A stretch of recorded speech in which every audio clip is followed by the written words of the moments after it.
Hello everyone, welcome back to my channel. For this tutorial, this is about painting skin and getting the light and shadow colours correct.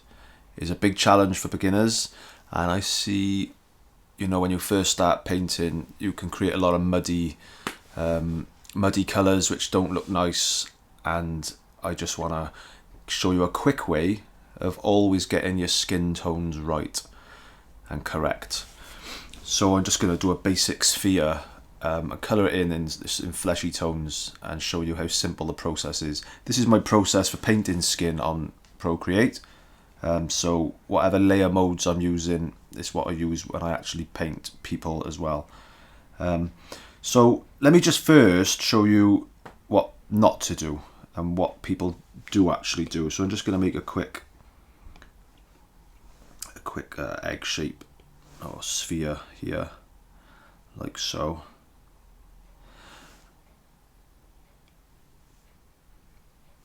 And I need to not do it on that layer, would be a great start.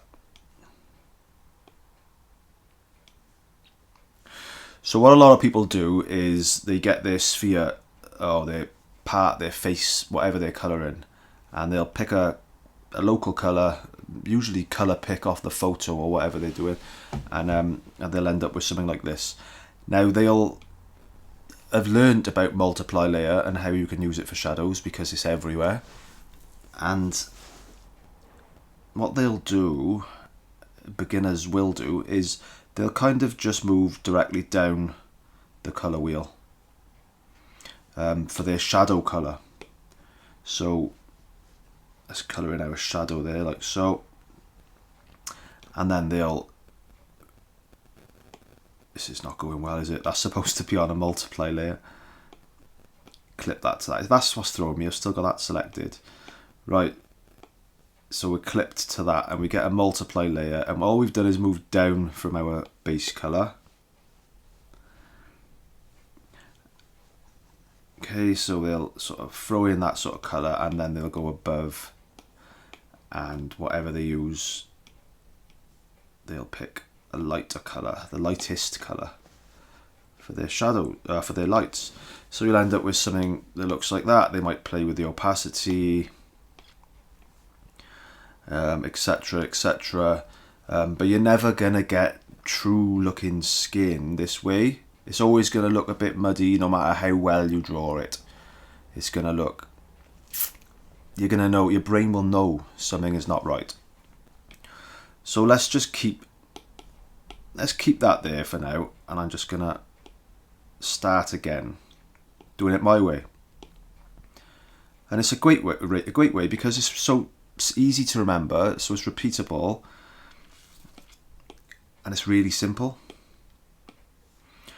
Right, okay, so we can keep them on, we'll work above this one. So what I like to do, right, first of all, forget about everything I've just told you, because we're trying to unlearn that and learn the new way. When I'm picking my skin tone, I always pick the light colour, so the light source colour. So if I'm picking someone's face tone or their complexion tone, you might colour pick off their face maybe, and it'll give you something around here or around there. I like to pick the light tone first, and I'll show you why. So say that's their skin tone. What I like to do is just go a bit more to the yellows, so a little bit more towards the cooler side, and then I'll go up right to the top, and I'll pick that colour and I'll fill with that. So that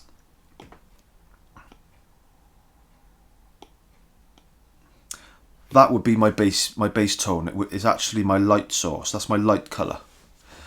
Going from there, I like to create a multiply layer, set it to clipping mask, and this is where it gets fun. With my shadows, I want them to be a different hue completely. So what I'll do is I'll move the hue, say, to the reds, and I'll go down. It already gets desaturated with the multiply layer, so there's no need to really do that if you're using multiply as a blend mode. And then I'll just fill in like so. So now I've got a more interesting colour for my shadow. So let's just grab an airbrush and remove some of that, like so. So I've got a more interesting shadow now, see. And this is our light colour which is already coming through. Obviously we can play with the opacity, we won't want it all the way, maybe. Go about there. Okay, so that's job done. For highlights, I like to just use a normal blend mode, which is normal, and I like to use a complementary to my light source. So I'm sort of going at because I'm an orangey yellow type of colour, like a peach. I'll be going over towards the blues and the purples. And I don't want it to be jet white. Jet white, that's not even a colour. Digital white. I want it to just have a little bit of hue in of the complementary colour just to set it off. So let's say I went there and set that like so. It'll look more punchy than white because it's complementing the peachy undertones. Okay, so that's easy enough, job done. What I want to show you now is another trick, is along the terminal, so where the shadow meets light, is where we'll have our most saturation. So set another clipping mask layer above, grab our base colour, go more saturated, darker and redder, and then I like to just swoop in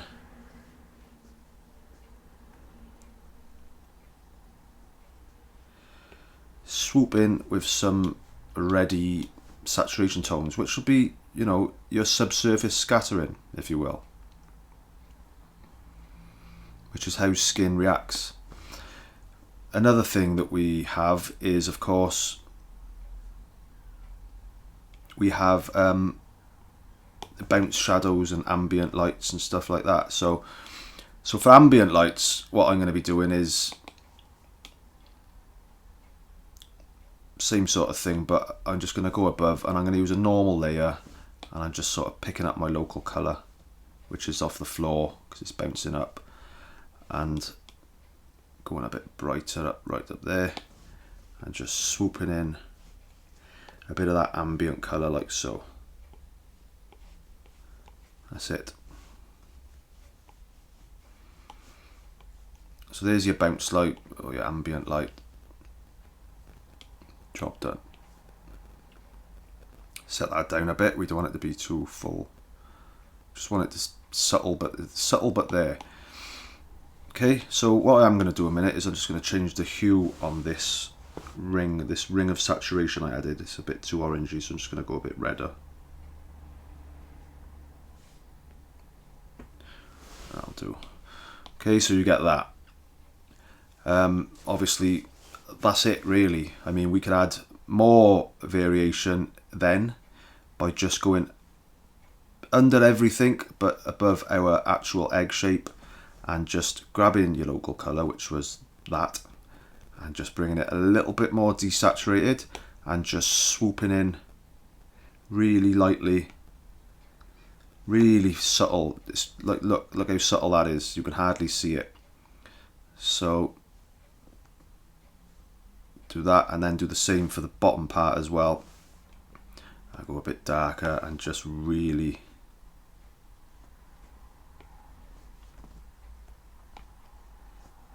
lightly glaze in just for effect. Okay, so underneath all of this then we will have our cast shadow. So for that, set to multiply if it lets me. Grab the local colour, just desaturate a touch, and then we can just pop our cast shadow off like that. And what I like to do is duplicate that and then erase just a bit of that bit of that back for the fade, so we still get our punchy dark bit around the edge there. And then of course we haven't got to go full power with either, so we could just change that a bit. But that's a better way of thinking of when you're doing lights and shadows. It's a better way of working and it's quicker. And I just did one just then, exactly the same thing. It just gives you more interest, more variety, etc, etc. Another little trick that I like to do is, once I've got all of this done, I'll just smash them all together, but keeping my highlight. When I have them all together, duplicate, set to hard light, and I always do this trick. Gaussian blur it to 4 or 5. Add a bit of noise. We don't want too much noise, but just a bit of noise. Bit of texture like so. That'll do. And then I like to just push the saturation slightly, maybe 60, 65. And with the hue, I'm going to push it down to 49. So just little subtle touches, and then with this, it'll really bring your saturation back, because you can get lost in a drawing because it's on a bright screen and you start thinking it's bright enough, but it's not. So we can see now that was our egg, and then we've got this punch just to instantly add to it now. So you might only need 1-2%, but you've got that punch there, just a little swipe of a button.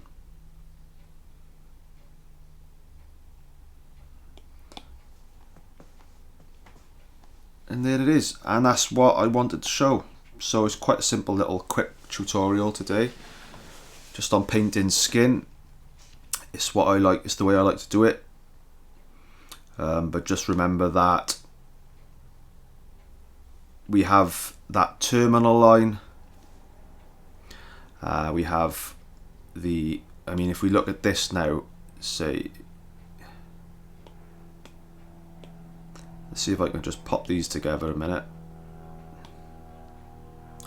So I knocked them off, and this was our original muddy colours, where we literally just went down, straight down the wheel, and you get muddiness. It's no good. And then you get the more natural subtle tones, and you can push it. I pushed the red quite far on that, you know. Fingers are really red. Ears as well. Ears can go really red in the sun. And that's it. Please like and comment if you enjoyed this video, and thanks for all the subscribers. It means a lot to me.